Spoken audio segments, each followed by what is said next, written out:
Okay, hi everybody. Welcome to today's virtual health lesson. My name is Nancy Song. I'm Senior Community Impact Director here at the American Heart Association in Los Angeles. And first of all, I'm excited to be here to host this virtual event with all of you. Second of all, I'd like to shout out Providence for sponsoring today's virtual event. Now, next slide, please. So with heart disease, high blood pressure, stroke, and obesity, these are all serious diseases that have serious complications and consequences for our health. Heart disease continues to be the #1 cause of death in the United States, and stroke-related complications are the #1 cause of long-term disability. So we really appreciate all of you attending today and just taking the time to prioritize your health with us today.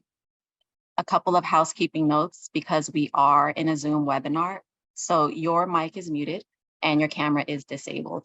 We'll be using the chat feature as well as the Zoom poll function to interact with one another. And please feel free to type into the chat as well if you have any questions throughout this event. Tonight's presentation is for educational purposes only. We don't offer medical advice. We can provide resources, but specific questions on diagnosis, treatment, medication, anything like that really should be directed to a doctor. And if there are any questions in the chat that are of a very specific nature, we'll have a qualified healthcare professional follow up with you to help and answer those questions. And you can also visit www.heart.org for tools, resources, and information about how to stay healthy during this time. And we've dropped that link for you in the chat as well. So today we will focus on what high blood pressure really is. And after today's lesson, you'll be able to identify what high blood pressure is, what the causes are, what are some consequences of leaving blood pressure uncontrolled, and some steps that you can take to manage or prevent it. So let's start by talking about what high blood pressure is or what blood pressure is. So your body needs oxygen delivered by the blood to survive. Your body needs oxygen delivered by the blood to basically survive and function properly. So every time your heart beats, it creates a pressure that pushes against the walls of your artery to deliver blood to the rest of your body. And that pressure is called blood pressure. Next slide, please. So why is managing your blood pressure important? Did you know that more than 150 million Americans have high blood pressure? And on top of that, 1 out of 2 in the US also have high blood pressure. The thing is that many of these people are unaware of their increased risk for heart attack, stroke, and other serious illnesses caused by uncontrolled high blood pressure. And most importantly, even those people that are diagnosed with high blood pressure, they don't even realize that it is a chronic condition that has to be managed and it requires persistent management. Next slide.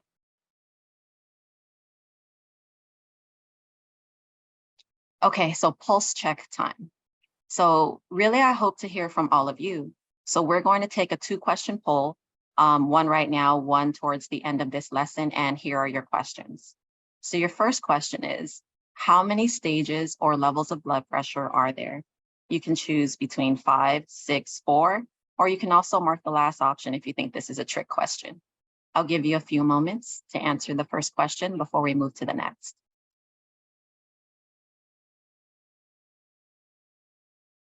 Okay. And for your second question, when was the last time that you went to a doctor for an annual checkup? Less than 6 months ago, 6 months to a year, 1 to 2 years ago, 2 to 3 years ago, or more than 3 years ago? I'll also give you a moment to answer the second question before we review results.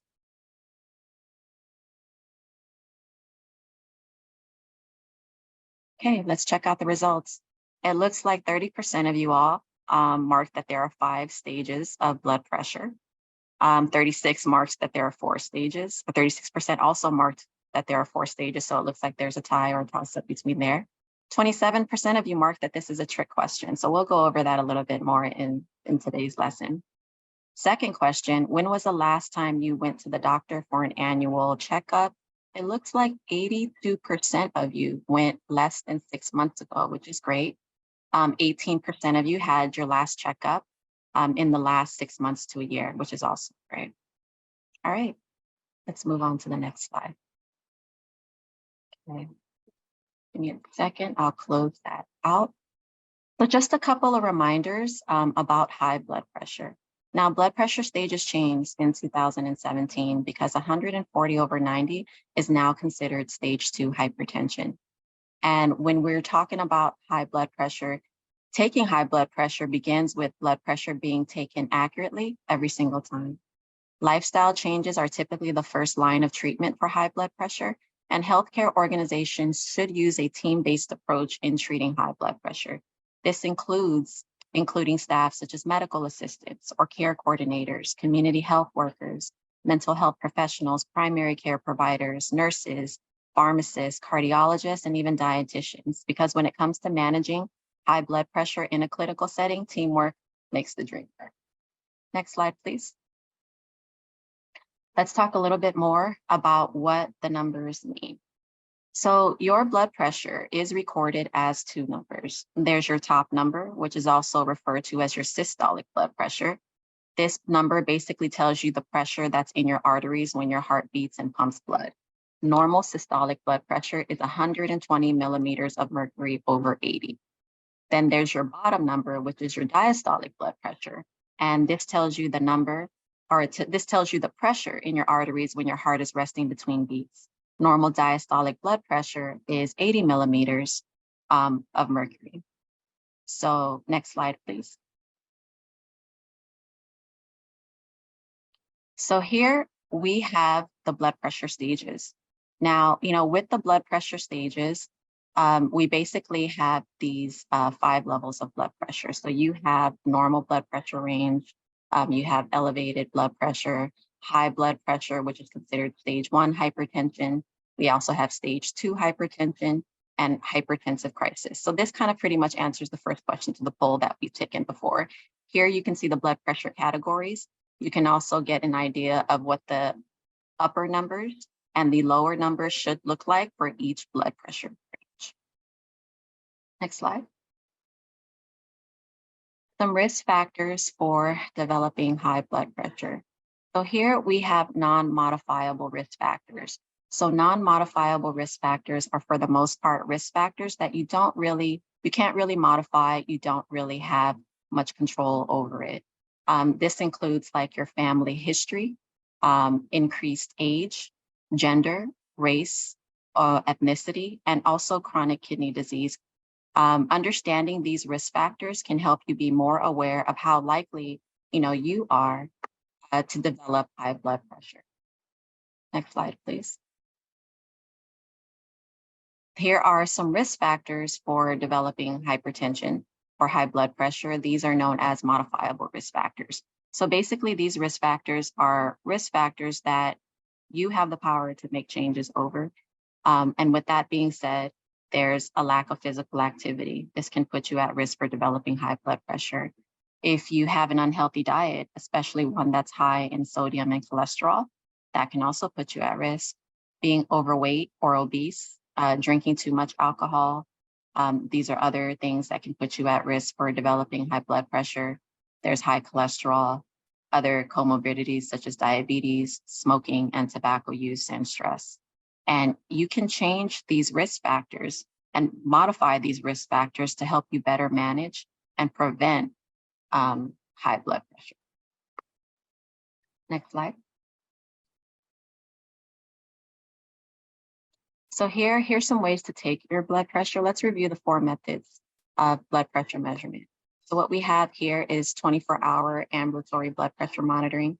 We also have self-measured blood pressure monitoring, automated office blood pressure monitoring, and we also have conventional blood pressure monitoring.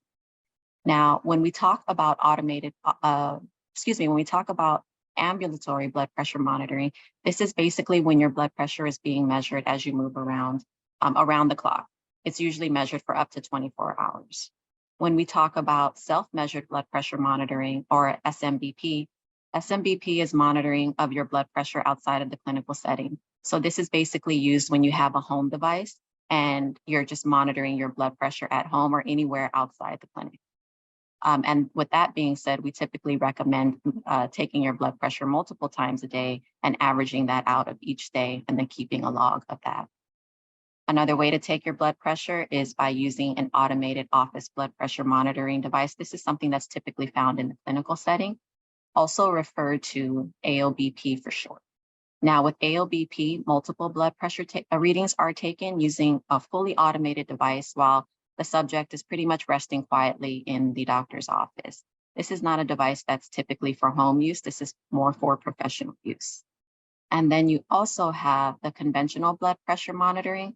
This is when blood pressure is taken manually. So with that being said, conventional blood pressure monitoring typically consists of using aneroid equipment, and you've got a cuff, you've got a stethoscope, and you've got a gauge. So these are the four ways that is commonly, or the four common ways that people take blood pressure. Next slide, please. So let's talk a little bit about BP readings in the office versus out of office. And what we really want to look at here is how blood pressure measurements, or where blood pressure measurements are taken, how this can have an impact on blood pressure measurements in general. So if we review clinical setting, right? If we think about clinical setting and we think of what our blood pressure is outside of the clinical setting, sometimes those things can vary. So let's say you take your blood pressure out of the office, and your out of the office blood pressure is high. And then you take your blood pressure inside the doctor's office. Your blood pressure is still high. So basically your blood pressure is high inside the clinic and outside of the clinic. With that being said, if that is the case for you, you may have resistant or uncontrolled high blood pressure. But if you have an out of office blood pressure that is high, so your blood pressure is high outside the clinic and your blood pressure is normal inside the clinic, this can also indicate masked hypertension. Next is if you are outside of the clinic and your blood pressure is high, but inside of the clinic, your blood pressure is within normal range, this is something that is often referred to as white coat hypertension. And lastly, if your blood pressure is within normal range outside of the clinic, your blood pressure is also within normal range inside of the clinic, then that can be indicative of the fact that you likely have normal or controlled blood pressure. So when we talk about, sorry, thank you. So when we talk about white coat hypertension and we talked about masked hypertension, just kind of wanted to point out for the folks that don't know that when we talk about white coat hypertension, one reason why your blood pressure might be normal or within normal range outside of the doctor's office, but high inside of the doctor's office is that for some folks going into the clinic and seeing everybody in their white coats, seeing all the clinical staff there, some people just don't like the idea of being in a clinic. Being there makes them nervous. Being there makes them feel like they're going to be told that something's wrong with them. So that's one reason why, a person might show white coat hypertension. And when we talked about masked hypertension, and what we're saying is that outside of the clinic, your blood pressure is really high, but inside of the clinic, your blood pressure is within normal range. One example of that could be, let's say you have a really hectic lifestyle normally. You're always stressed out, you're always on edge. But the moment that you come to the doctor's office, you kind of feel at peace, you're relaxed. You're away from everything that normally stresses you out on a day-to-day basis. That's one reason why you could have masked hypertension, because with that being said, if you think of white coat hypertension and you think of masked hypertension, you can just kind of think of them as the opposite of each other. So you're calm in the outside world, but you're nervous inside the doctor's office. That could be white coat hypertension. You're stressed all the time in the outside world, but you go into the doctor's office and now you're calm. That could be, reflective of masked hypertension. So just wanted to point that out just in case those terms are confusing. Next slide, please. So here, let's talk a little bit about blood pressure measurements. Now, taking your blood pressure readings at home or outside of your doctor's office can really make a big difference over time when, monitoring your blood pressure numbers and trying to lower your blood pressure numbers and get them to control. So using a self-monitoring tracking tool, it really allows you to see the changes in your blood pressure reading on a day-to-day basis, and can also help you sort of reflect and reinforce positive lifestyle changes that you're working on.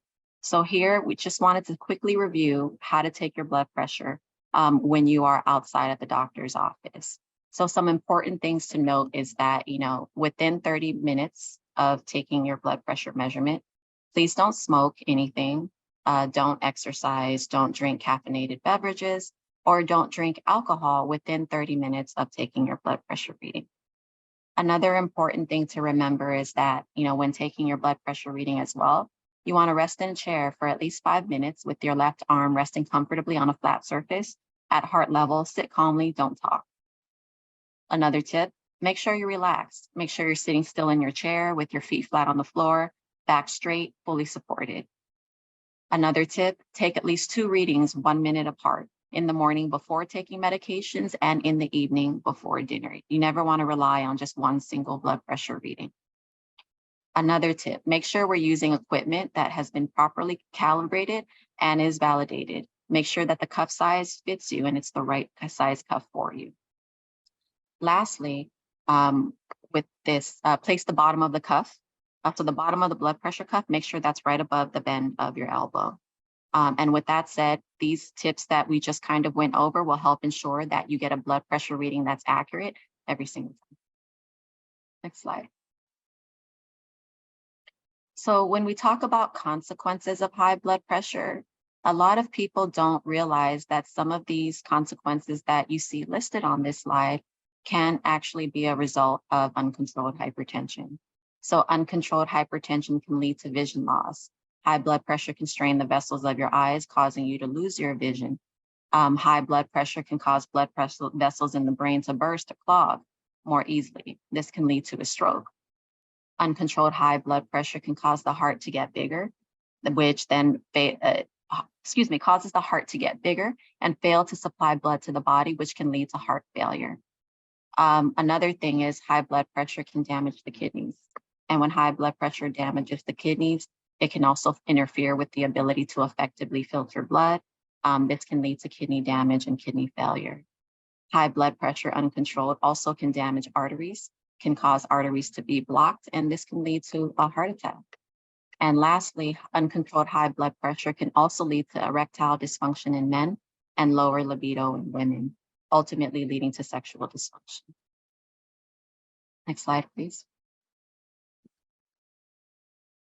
So here, let's talk a little bit about taking blood pressure readings. So with this person here, you see that you have a patient sitting on the exam table, just having a good old time. Based off of, what you've heard so far in this lesson, can anybody just type into the chat what they see is wrong with this picture?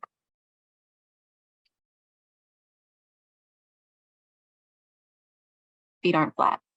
Yeah, absolutely. He's talking. That's another good. On the phone. Absolutely. Anything else? Not related. Okay. Crossed legs. Arm isn't level. Cuff over clothing. Right. So this person is relaxed. On phone, legs crossed. Should it be the left arm? Okay. Anybody else want to drop a comment into the chat? So these are all great answers. And if you look at this image here, that's absolutely right. First of all, this person shouldn't be talking. This person is on the phone, right? So we know that that can influence blood pressure readings. If we take a look at the cuff, it looks like the cuff is over this person's shirt.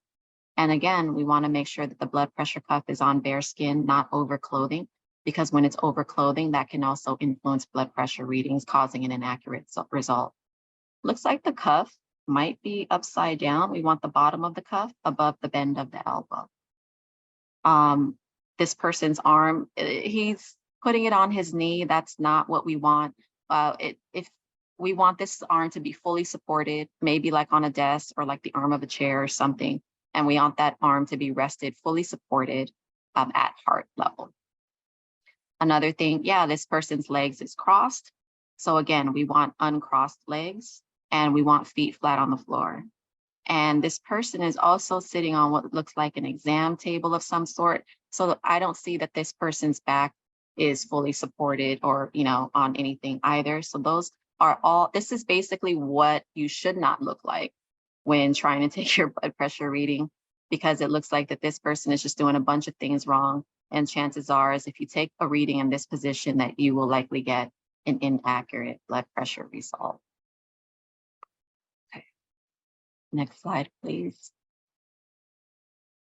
Okay, so again, when we talk about the impact on accurate blood pressure measurements, really just kind of wanted to point out how much doing these things or positioning yourself incorrectly can really influence blood pressure readings and throw off those numbers.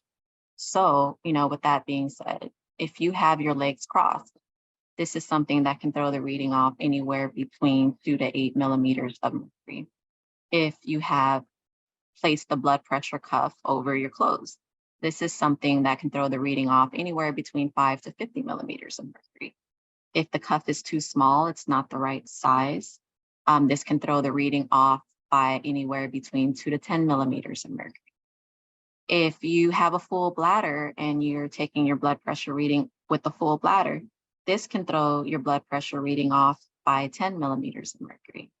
If you're talking while you're taking your blood pressure or having your blood pressure taken, or actively listening to something, let's say it's really noisy around you, this is something that can also throw the reading off by 10 millimeters of mercury. And if your arm is unsupported or your back is unsupported, your legs are unsupported, or this is something that can throw the reading off by 6 to 10 millimeters of mercury. Does this surprise anybody here today? I know when I first thought of these things, actually, I didn't know that having a full bladder could throw the reading off by 10 millimeters of mercury. So if any of this, if you've learned something new, feel free to type in the chat what you learned today about this type of positioning and how it can throw the blood pressure readings off. Next slide, please. Full bladder, yeah, exactly, like me. So next, I want to talk a little bit about how you can prevent and control high blood pressure. Also, never heard about full bladder from Laura. Yeah, exactly. It looks like full bladder is a popular one that most people didn't know before. And that's why one thing that we typically recommend is that let's say you're at the doctor's office and then they don't remind you to use the restroom while you do your intake and you fill out your paperwork and you're waiting to be seen. A good idea is that if you know that you're going to take your blood pressure, you know that somebody's going to take your blood pressure, you should go and use the bathroom first while you're in the lobby, while you wait, just so that when they pull you into the exam room, you're ready, right? And just giving you that tip just in case your doctors forget to the next time you go into the office. Next slide, please. So with that being said, what can you do to basically improve your blood pressure? This is a little bit of a recap of a lot of the things that we've sort of already talked about. Monitoring your blood pressure at home is a big one. So monitoring your blood pressure at home using a home device that can also sort of help you stay on top of your numbers and manage your blood pressure. Also partnering with your healthcare providers, working with your healthcare providers, keeping an open dialogue, communicating with that provider, sharing your blood pressure log with your provider. These are all things that will also help ensure that your physician has the information that he or her needs to properly manage you, given if you do have high blood pressure. Another thing, taking your blood pressure medications. It's also important that if your provider prescribes you some medications for your blood pressure, that you take the medication as prescribed. Also, eating a healthy and balanced diet. Making sure that you're drinking enough water, you're eating enough veggies, you're eating enough fruit, you're eating enough of a balanced diet to ensure that you're getting the proper nutrition to also help manage your blood pressure effectively. Engaging in physical activity, and with that said, everything counts. Whether it's your steps, whether it's taking a walk, do what you can, but try to get physical activity into your day on a regular basis. This is another thing that can also help you improve your blood pressure control. And then lastly, just managing stress, because stress can increase your blood pressure. We all go through our days and we all deal with stress to some degree on a regular basis, and just kind of making sure that you're mindful of how to go about taking care of yourself as well, making sure that you do self-care, making sure that you find ways to manage your stress in a productive way to also help improve blood pressure control for you also. Next slide. All right, so what can you do if you have high blood pressure? So with that being said, here are some basic recommendations in the event that you do have high blood pressure and you want to, work on controlling that blood pressure. First recommendation includes maintaining a healthy body weight. Really important to maintain a healthy body weight. Normal body mass index or your BMI is also something that you want to stay mindful of, because maintaining a healthy body weight can actually lower your blood pressure by 5 millimeters of mercury. Another recommendation, if you have high blood pressure, is eating a healthy diet. Eating a healthy diet that's rich in fruits and vegetables and low fat dairy and reduced fat. Really trying to essentially make sure that you're eating from all of the healthy food groups. And sometimes some people like to try eating the rainbow, which basically means eating foods that are rich and dense in color from different food groups to ensure that your nutritional needs are being met on a regular basis. Making sure that you're eating a healthy diet on a regular basis is also something that can lower your blood pressure by 11 millimeters of mercury. So that's definitely very important. Another recommendation: don't eat too much salt or don't eat too much salty food. With that being said, be mindful. A lot of the food that you eat already has a lot of salt in it, and you don't want to just kind of mindlessly add salt to your food, because that can raise your blood pressure. So this is something that can lower your blood pressure by 5 to 6 millimeters of mercury if you watch your salt. Be more physically active. Aim to be more physically active for at least 90 to 150 minutes per week. Get up, get out there, do what you can. This can basically lower your blood pressure anywhere between 5 to 8 millimeters of mercury. Lastly, don't drink too much alcohol. No more than 2 drinks a day for men, no more than 1 drink a day for women. Not drinking alcohol can actually help lower your blood pressure by 4 millimeters of mercury. Next slide, please. So with patients and providers, in improving blood pressure control, so thinking about how to partner up with your providers, patients and healthcare providers need to have an open line of communication based on trust. Providers help patients understand the risks of high blood pressure and the benefits of lowering your blood pressure. Both providers and patients work together in creating or modifying a treatment plan. Patients and providers should also have various avenues to address cultural, social, and environmental factors that may affect one's blood pressure and various treatment options. Bottom line, partner with your providers to help you manage your blood pressure if your blood pressure is high. Next slide, please. All right, another pulse check. So with that being said, want to hear from you. So questions, we have 2 questions, and here we are. So based off of everything you've learned so far, how many stages or levels of blood pressure are there? 5, 6, 4, or you can also mark if you think this is a trick question. Give you a moment to answer that. Second question: in the next month, I will schedule or reconfirm an appointment with my doctor for an annual checkup. Yes, no, maybe. Also give you a moment to mark your answer there as well before the results pop up. Okay. All right, so 100% of you mark the right answer. 5 stages or levels of blood pressure control. Awesome. And in the next month, it looks like 71% of you plan to schedule an appointment with your doctor for an annual checkup, which is great. Next slide, please. All right, so this is the call to action as we wrap up this virtual health lesson for today. In controlling your blood pressure, keep your blood pressure in check. Lower your sodium intake, try not to eat too much salty foods, get out there, get active, increase your physical activity, do what you can. Drink alcohol in moderation. If you do drink, try to maintain a healthy body weight based on your BMI, and overall, just try to eat better foods, eat more nutritious foods, and ask your family or friends to join you in taking one step to better blood pressure control, one step to getting healthier and improving your blood pressure control. Next slide, please. Okay, so thank you all today for your participation in this lesson.